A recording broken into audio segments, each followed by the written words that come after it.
Ao segundo conferencista aqui, palestrante, Zé Mauro Ferreira Coelho, que é diretor de Estudos Petróleo, Gás e Biocombustíveis da EPE, que é a empresa de pesquisa energética vinculada ao Ministério de Minas e Energia. Zé Mauro, obrigado também. Boa tarde a todos. Inicialmente, quero agradecer em nome do Ministro de Estado de Minas e Energia, ministro Bento Albuquerque, o convite feito pelo Senado Federal, em especial pelo senador Jean Paul Prats, para que o Ministério de Minas e Energia, através da empresa de pesquisa energética, pudesse estar aqui presente, participando desse importante debate. Lembrando que a empresa de pesquisa energética é uma empresa pública federal vinculada ao Ministério de Minas e Energia, responsável por todos os estudos de planejamento energético do país. Cumprimentar todos os integrantes da mesa e dizer, senador, que a nossa apresentação ela vai abordar justamente o que o senhor falou, né? Eu acho que tratar desse tema é mais do que tratar simplesmente do PLS, mas é tratar de transição energética de uma forma muito mais abrangente e aquilo que nós, Brasil, devemos optar pelo bem da nossa sociedade, né? Então, a nossa apresentação ela vai falar dessas perspectivas para veículos leves no Brasil em uma era de transição. Então, rapidamente, vamos contextualizar, eu acho que é importante essa transição energética que nós vivemos. Vivemos uma transição energética para uma economia de mais baixo carbono. Isso é uma realidade no mundo e é uma realidade que impacta o Brasil. Nesse contexto, nós temos as mudanças climáticas e políticas ambientais, temos ainda novas fontes de energia entrando fortemente na matriz energética mundial e na matriz brasileira, como eólica, solar e, como o secretário Paulo Alvim falou, até mesmo hidrogênio. Correto? Uma incerteza muito grande nos preços do petróleo, que nos últimos anos variou de $30 o barril a mais de $100 o barril, né? E as constantes ameaças ou tensões geopolíticas. E, claro, dentro desse contexto, empresas e países seguem alguns norteadores, como uma necessidade de redução de emissões. E um detalhe aqui importante, fala-se muito em redução de emissões globais, gases causadores de efeito estufa, mas temos que ter também uma preocupação muito grande com as emissões locais, que afetam principalmente os grandes centros urbanos. E outro grande norteador é a segurança energética. É claro que com esse contexto e com esses norteadores, o uso da energia sofre modificações importantes. E sem dúvida nenhuma, um dos setores mais impactados é o setor de transporte. Então, a importância dessa discussão hoje aqui na Comissão de Meio Ambiente. Um fato importante é que as mudanças climáticas elas são uma realidade e, mais do que uma realidade, um desafio para as políticas públicas, né? E, quando analisamos, por outro lado, a evolução da demanda energética mundial, nós vemos que a demanda por energia no mundo ela cresce, algo em torno de 30%. E quando olhamos para o Brasil, esse crescimento é maior ainda. Então, a grande pergunta ou grande desafio para nós como sociedade é como atender essa crescente, né, demanda por energia de uma forma acessível, segura e limpa frente a todo esse contexto de mudanças climáticas. Um outro ponto importante, há uma transição energética em curso, isso é fato, mas talvez uma das maiores dúvidas é qual a velocidade dessa transição energética, né? Esse gráfico é um gráfico muito interessante, mostra as transições energéticas pelo qual o mundo passou, de 1800 até as projeções para 2040, e nós verificamos que, historicamente, as transições energéticas elas são lentas, né? Temos ainda, em 2040, uma grande participação do carvão e do petróleo na matriz energética mundial. Claro que essa transição energética ela vai priorizar os biocombustíveis, ela vai priorizar, de alguma forma, o gás natural, mas, historicamente, essas transições elas são lentas. Como se dará essa transição energética em curso? E o Brasil? Como é que o Brasil está dentro desse contexto de transição energética? E o senador Jean Paul, na sua abertura, falou em relação a esse ponto. Um país que hoje já é grande produtor de petróleo, mas que se tornará maior ainda em 10 anos. Produzimos em 2018 2,6 milhões de barris de petróleo e para 2030 nossas projeções são de 5,5 milhões de barris de petróleo. Isso é único no mundo, né? O Brasil em 10 anos vai dobrar a sua produção de petróleo e estará entre os 5 maiores produtores e entre os 5 maiores exportadores de óleo do mundo, mudando completamente a inserção do país na geopolítica de energia do planeta. Correto? Por outro lado, somos grandes importadores de derivados, de todos os derivados, GLP, diesel, gasolina, querosene de aviação, e as nossas projeções mostram um aumento ainda maior da importação de derivados. Um ponto muito importante que nós devemos ressaltar aqui é que a Noruega, que hoje tem uma das maiores frotas de carros elétricos no mundo, constituiu um grande fundo social a partir da exploração do petróleo e continua explorando petróleo. Então, nós não podemos abrir mão de monetizar essa riqueza para a sociedade brasileira. Do outro lado, também já dito aqui, temos um grande diferencial competitivo em relação aos biocombustíveis. Somos um grande produtor de biocombustíveis e não podemos nos esquecer da aprovação recente, em dezembro de 2017, da Política Nacional de Biocombustíveis, a Lei 13.576, conhecida como Renova Bio, né, que um dos principais objetivos é a expansão dos biocombustíveis na matriz de transporte do Brasil. Produzimos em 2018 32 bilhões de litros de etanol e com o Renova Bio devemos estar produzindo em 2030 48 bilhões de litros de etanol. Em relação ao biodiesel, produzimos ano passado 5,4 bilhões de litros de biodiesel, evoluindo com o B15 em 2023, 2030, isso podem ser 12 bilhões de litros, e se evoluirmos para o B20, poderemos estar consumindo em 2030 16 bilhões de litros de biodiesel, né? Então, isso é muito importante.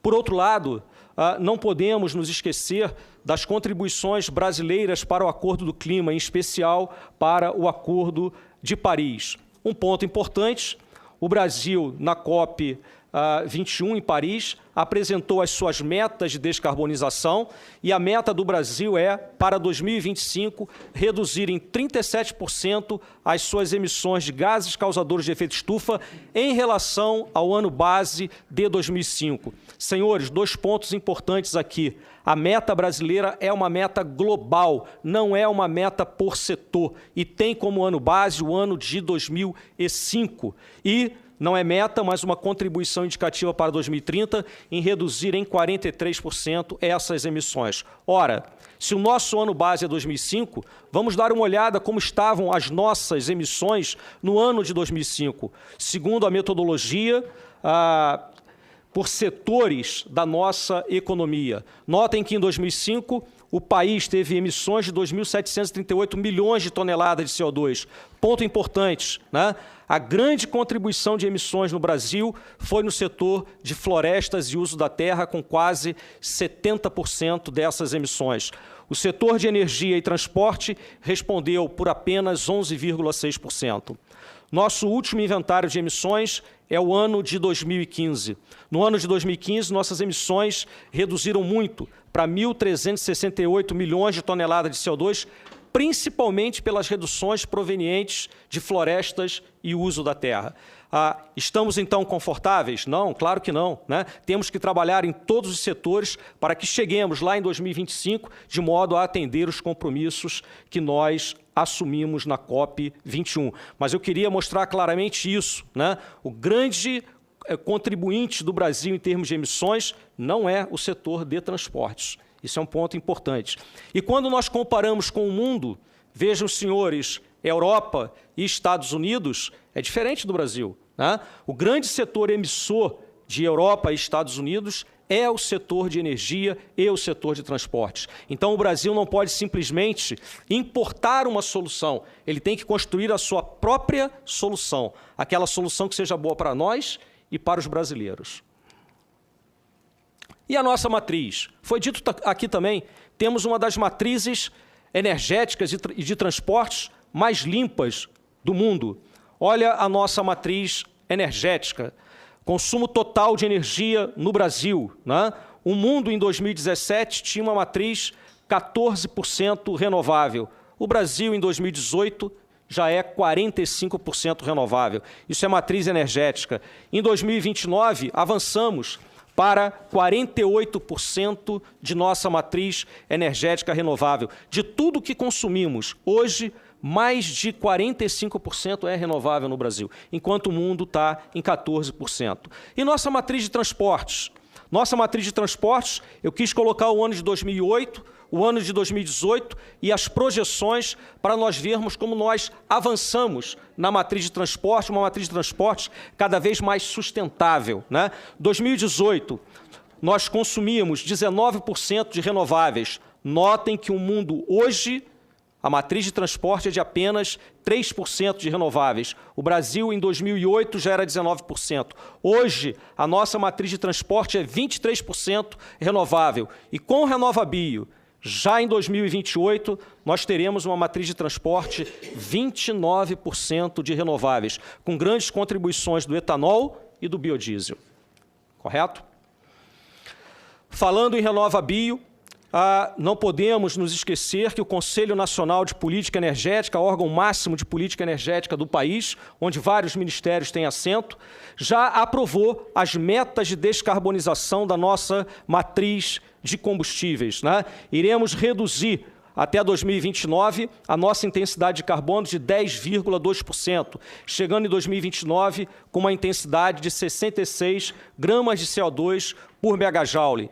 Senhores e senhoras, isso tirará da nossa matriz, isso tirará de emissões na atmosfera do Brasil, acumulado até 2029, só no setor de transportes, só com o RenovaBio, 670 milhões de toneladas de CO2. O que o RenovaBio promoverá será uma maior competitividade dos biocombustíveis frente aos combustíveis fósseis e, por conseguinte, né, maior competitividade, maior inserção, maior market share dos biocombustíveis em relação aos fósseis. Etanol ganhando da gasolina, correto? Tendo maior competitividade em relação à gasolina. E quais são as perspectivas da EPE, as projeções da EPE para os veículos leves no Brasil? Isso é um histórico, mostra licenciamento de veículos leves de 2000 a 2018. Notem os senhores que em 2003, já foi dito aqui também, temos um marco muito importante no Brasil, que é a inserção da tecnologia FlexFuel, é o que está ali em azul claro, na parte superior do gráfico, e hoje, quase 88% de todo o licenciamento de veículos no Brasil é FlexFuel. Né? Não temos hoje nenhum licenciamento de veículos com motor dedicado a etanol. Os dedicados à gasolina, muitos deles são veículos importados. E começamos a ter, ainda que timidamente, a entrada de híbridos e elétricos nesse licenciamento com 0,2%. E quais são as projeções da EPE para o horizonte até 2030 em termos de licenciamento de veículos? Notem os senhores que o país em 2012 chegou a licenciar 3,6 milhões de veículos leves.